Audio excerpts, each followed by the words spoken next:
Birthday అన్నయ్య happy birthday. Thank you అన్నయ్య. Thank you. వీళ్ళందరూ చూపించు, వీళ్ళందరూ పై చెప్పు, చాలా రోజులు మిస్ అయ్యాం. అందరికి పై చెప్పు. మీ అందరూ తెలుసు, అయినా మిమ్మల్ని కలుసుకోలేకపోతున్నానే ఇన్ని సంవత్సరాల అనుబంధం.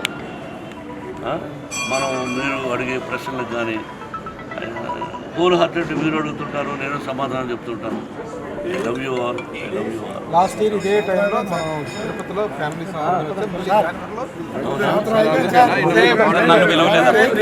నన్ను పిలవలేదా?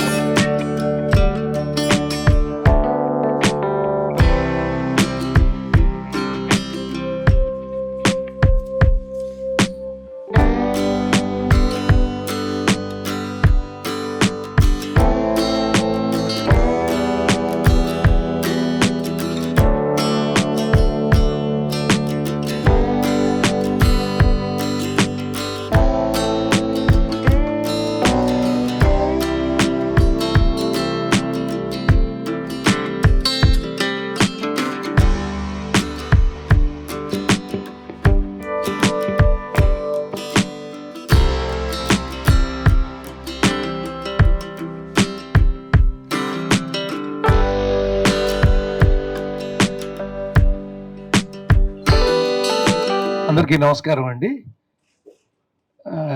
ఈ రామ జన్మభూమిలో రాముల వారి విగ్రహ ప్రతిష్టాపన సందర్భంగా కేంద్ర ప్రభుత్వం ఆదేశాల ప్రకారం ప్రతి చోట ప్రతి గుళ్ళోనూ ఆ కార్యక్రమాలు జరుగుతున్న సంగతి మీ అందరికీ తెలుసు.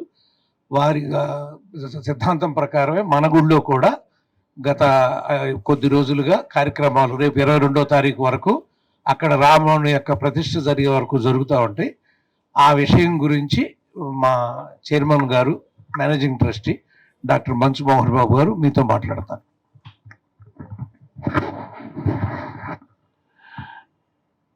ఇక్కడ నా కుడివైపు, ఎడమవైపు, వెనుక వైపు కూర్చున్నటువంటి మా కమిటీ సభ్యులందరికీ కూడా నా హృదయపూర్వక నమస్కారాలు. నూతన సంవత్సర శుభాకాంక్షలు, సంక్రాంతి శుభాకాంక్షలు మరొకసారి తెలుపుకుంటూ మీకు కూడా నూతన సంవత్సర శుభాకాంక్షలు, సంక్రాంతి శుభాకాంక్షలు. ఇది ఫిలిం నగర్ దైవ సన్నిధానం. మీ అందరికీ తెలిసిందే, ఇది ఫిలిం నగర్లో ఏబిసి అని చెప్పి నటీనటులకు, సాంకేతిక నిపుణులకు అక్కడ దాన్ని ఏమంటారు, అక్కడ ఉంది జర్నలిస్ట్ గారు కాదు, చిత్రపురికారుని, వీటన్నిటిని కూడా కాంగ్రెస్ ప్రభుత్వమే ఇచ్చింది అప్పట్లో. ఇది వాస్తవం. నేను ఎన్నో సందర్భాల్లో చెప్పాను, ఫిల్మ్ ఇండస్ట్రీ ఇక్కడ ఉన్నారని. పెద్దలందరూ కూడా చాలామంది ఇక్కడ తరలి వచ్చి ఆంధ్రప్రదేశ్ అద్భుతంగా ఉండాలి, నటీనటులందరూ ఇక్కడే ఉండాలని ఆ రోజు నిర్ణయించడం జరిగింది. అప్పుడు ఫిలిం నగర్ దైవ సన్నిధానం అంటే ఫిలిం నగర్లో ఎక్కడెక్కడికో దూరంగా వెళ్ళేదానికి ఇక్కడ ఇంతమంది ఉంటారు కాబట్టి వాళ్ళందరికీ కూడా ఇక్కడ ఒక దేవాలయం నిర్మించాలని పెద్దలు నిర్ణయించారు. అప్పటి నుంచి శ్రీ శ్రీ శ్రీ స్వరూపానందేంద్ర మహాసరస్వతి స్వామి వారి ఆధ్వర్యంలో ఇక్కడ చైర్మన్లు అవ్వడం, కమిటీ సభ్యులు అవ్వడం జరుగుతుంది. ఈ మధ్య కాలంలో నేను ఈ పదవి స్వీకరించాను.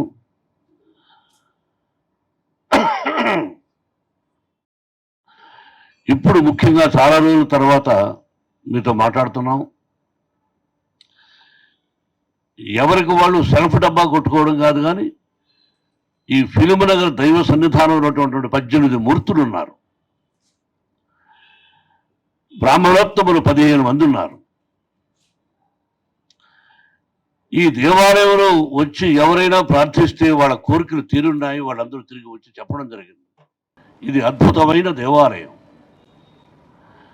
వెంకటేశ్వర స్వామిని చూస్తే మీరు ఇక్కడే కూర్చోన్నారు రాంబాబు గారు. అద్భుతం, మహాద్భుతం. తిరుపతి వెంకటేశ్వర స్వామిని చూస్తే ఎలా ఉంటుందో ఇక్కడ ఈ వెంకటేశ్వర స్వామిని చూసినా కూడా ఆ రూపం అంతే అందంగా ఉంటుంది.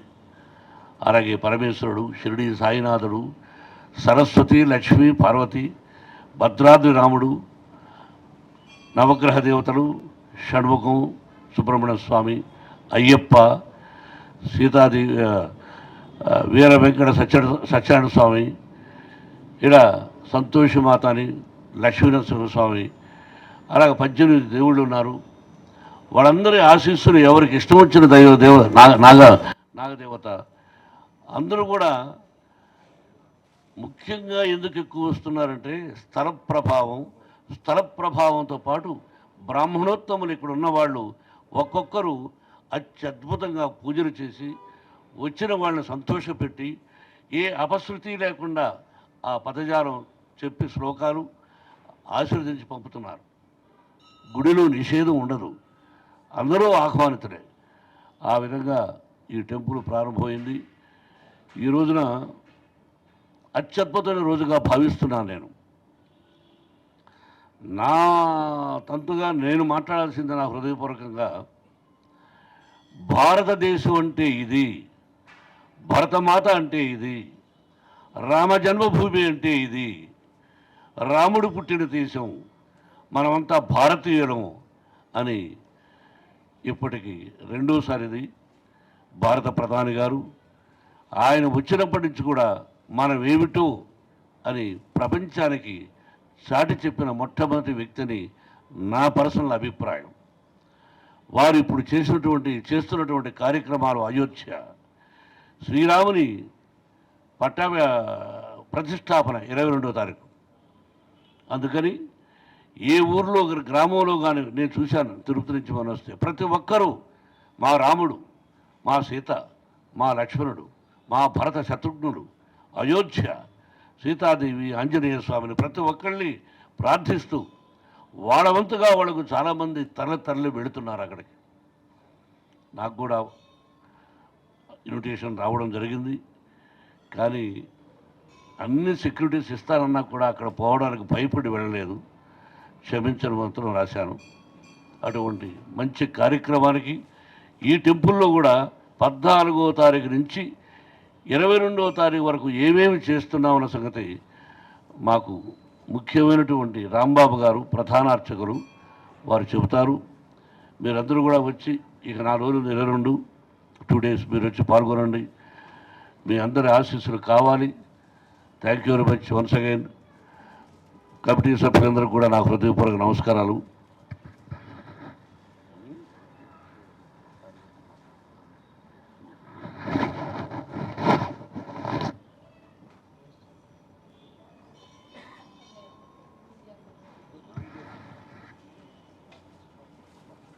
ఏమంటే ఇక్కడ అందరూ ఉన్నారు.